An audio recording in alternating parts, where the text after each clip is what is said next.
So I'm back at Barndo 214 today. As you guys can see, the metal building is done and we are starting on the stud framing. The stud framers started today and I expect them to be here for at least a couple of weeks. This is a pretty big Barndo, so obviously it's going to take longer than the rest. They usually knock them out in a couple of weeks, but I'm thinking this one's going to take 3 weeks, maybe more, but hopefully get it done in 3 weeks so we can keep on trucking. In the meantime, we have some sidewalks to pour and a couple of pads for a fire pit and for a hot tub. Also, we need to bring in a dozer so we can level out this the ground around the foundation, around the home. We had to do quite a bit of excavating for the home, so we just need to make sure all this dirt gets pushed out of the way, make sure we have proper drainage away from the home and all that good stuff. So a lot of work to do here, but hey, that's what we do, correct? So as you can see behind me, the wall stops at 9 feet because this is a 2-story, so that's where we're gonna stop it. Then we're gonna do the floor, and then we're gonna do the rest of the wall all the way up. We have some bedrooms on each end. Then the center is going to be completely open all the way up. And you can see up there, we have a plate that we have ready for the biggest fan. We're gonna put a biggest fan in the living room. So this is gonna be a nice one. You're gonna wanna follow along with this one. So we talked about why we use 4.5-inch pipes. You can see right here in the wall, it's easy to hide it. Once we run the other wall in front of it, the stud wall, then the pipe just stays in the wall. It's out of our way. If we were using I-beam, we would have to stop the wall on each side of the I-beam and then continue. So using the pipe, it allows us to run the wall straight all the way through. I've showed you this before, but we have base angle. We anchor that to the concrete with concrete anchors, and then we put closures between the angle and the sheet metal to ensure a good seal.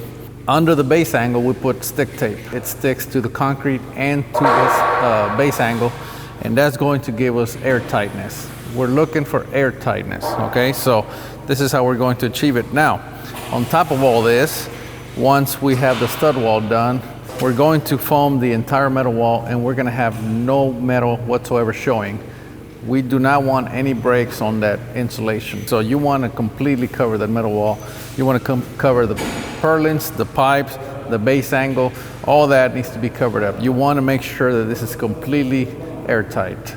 Okay, so that's another good thing about doing the hybrid system that we do, where we do a metal wall, do the stud wall on the inside. Well, it looks like it's back to work. So anyway, so that's the good thing about doing the hybrid wall like we do, where we have a metal wall on the outside and a stud wall on the inside. Once we have it all framed, we are able to foam the entire outside wall to where we don't have any breaks in the insulation. It's completely covered up. So that's gonna give you the best possible insulation that you can get. So another thing to notice on this Barndo is how many windows there are. Those big windows up there, those are going to be in the living room. So the living room's gonna get a lot of daylight. It's gonna be nice.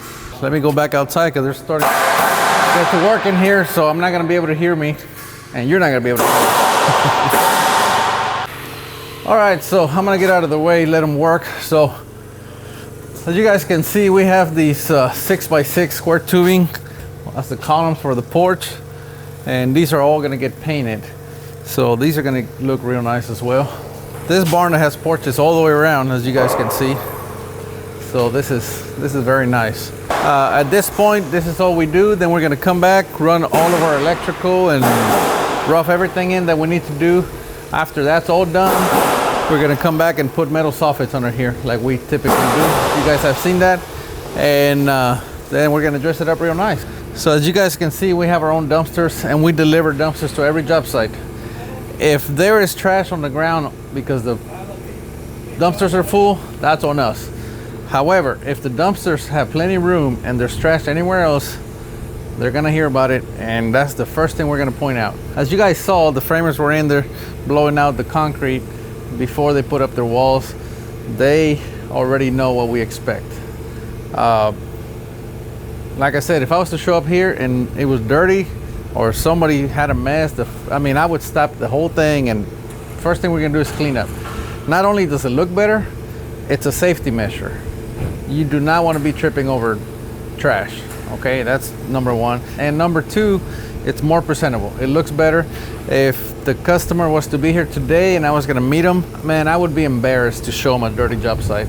And my guys know that. So if you're a builder, trust me, this goes a long ways. Keep a clean job site and make sure everybody knows that. You're gonna get a lot of pushback because, in all honesty, for these subcontractors, it's a lot easier just to not clean up.